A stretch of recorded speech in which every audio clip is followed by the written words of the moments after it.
to gain and a hell to shun.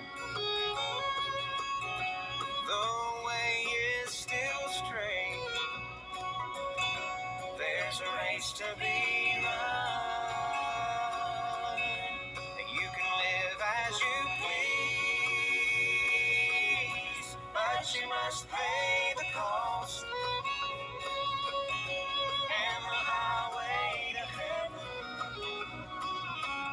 still goes by the cross.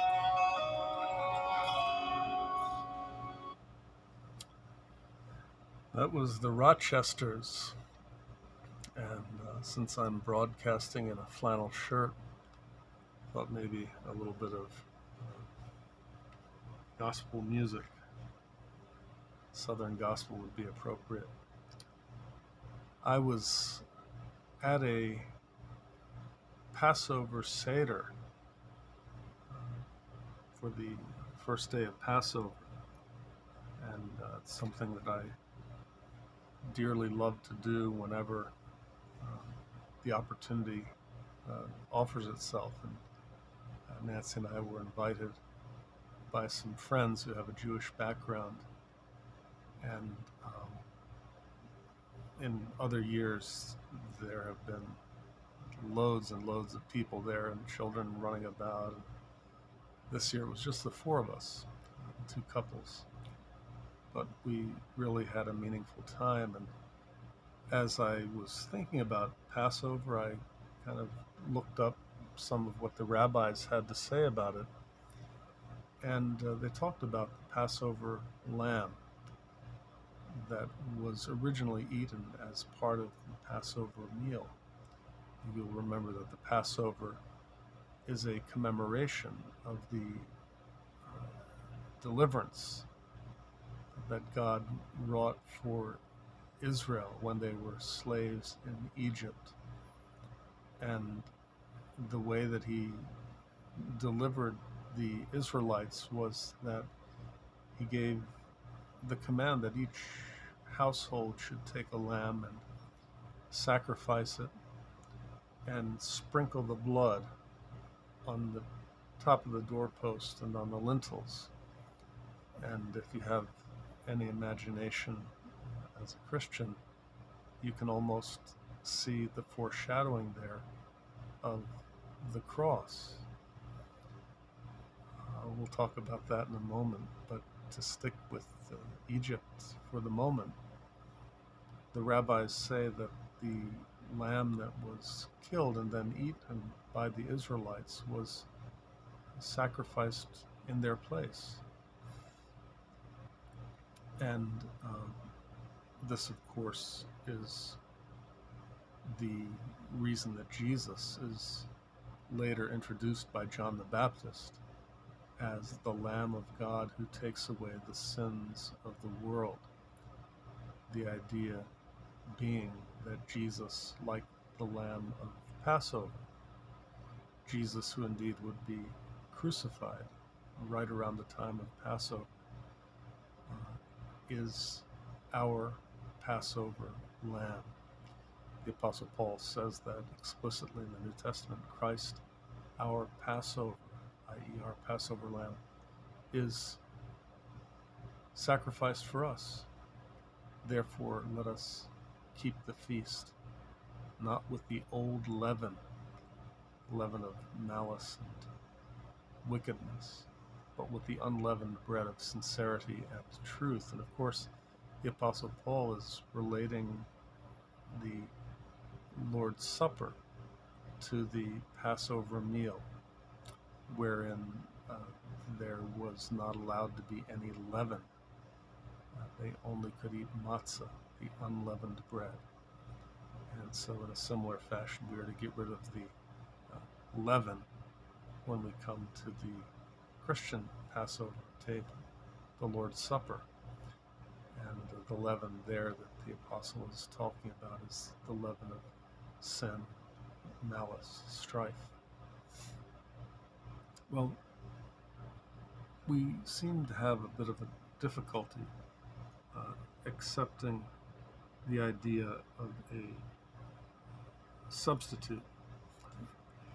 Uh, I remember when I used to play baseball, there was no worse feeling for a batter than when the coach tapped him on the shoulder just before his turn and said, "You won't be swinging. We're putting in a pinch hitter for you." And on the pitcher's mound, perhaps it was even worse. When the pitcher was approached, time was called, and during the timeout, the coach would go up to the mound and say, "Give me the ball."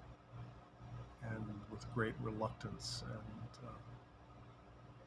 angst and sometimes anger and always disappointment, the pitcher would put the ball in the coach's hand and slink off the field, because the fact that he needed a substitute was an indication that he had not been up to the task of continuing in the game.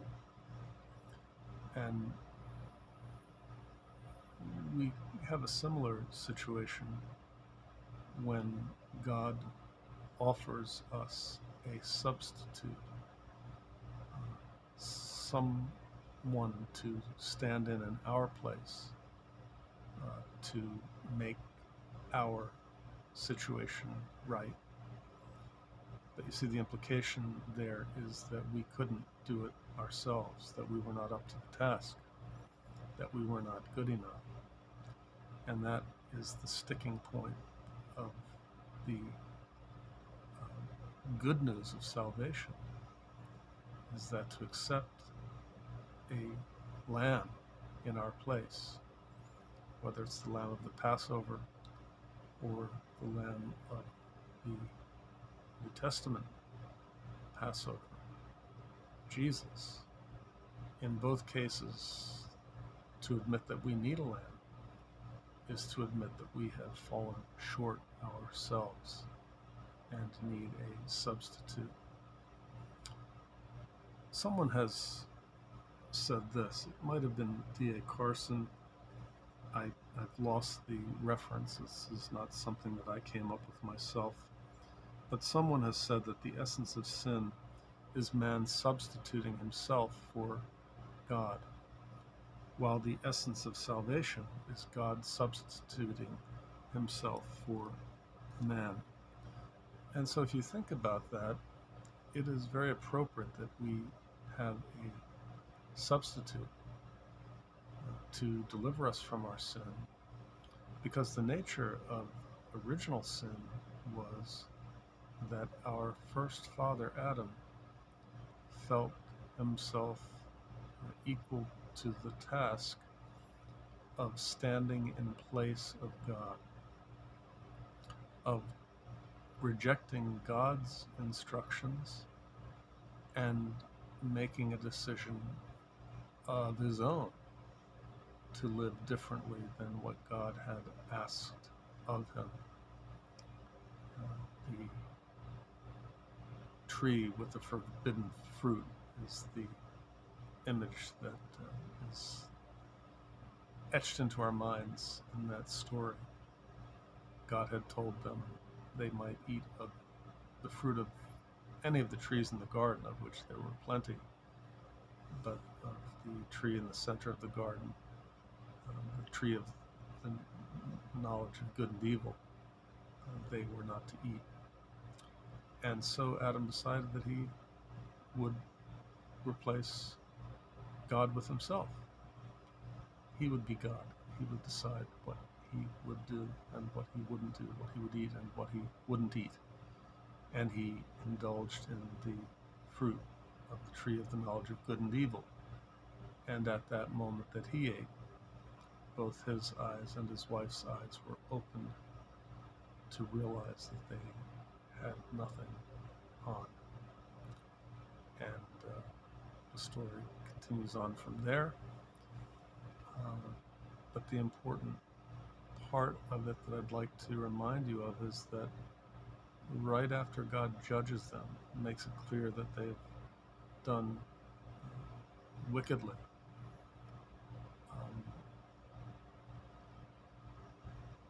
without any indication really that they have even apologized or sought his forgiveness, God nevertheless clothes them with the skin of an animal. How do you get the skin of an animal? Well, the animal has to die before you can take their skin. And so the animal was sacrificed in the place of Adam and his wife Eve, so that their sin could be covered, their shame could be covered. And this is exactly what the Passover lamb was about. It died in the place of the Israelites. We think in that story that the Egyptians were the ones that had sinned and had enslaved the Hebrews, and yet there was this reality that they were not sinless either. And so before the angel of death came through, they had to sprinkle the blood of the lamb that they would eat on the lintel and on the doorposts. And if you have a Christian imagination, you can almost imagine that blood on the door was a kind of a connect the dots, foreshadowing the cross on which Jesus would die, and his bloody head and his bloody hands would be pierced and broken open, and he would die as a substitute for us. And theologians go back and forth about all of the implications of that and what it really means. But the bottom line is this, that while we were still sinners, Christ, that is Messiah, died for the ungodly. And he who knew no sin became sin for us, so that we might become in him the very righteousness of God through his substitutionary death. Thank God that he provided a substitute, because if there wasn't a substitute, we would have to suffer for our own sins, and that suffering would last forever. Thought he was old-fashioned, unwilling to change.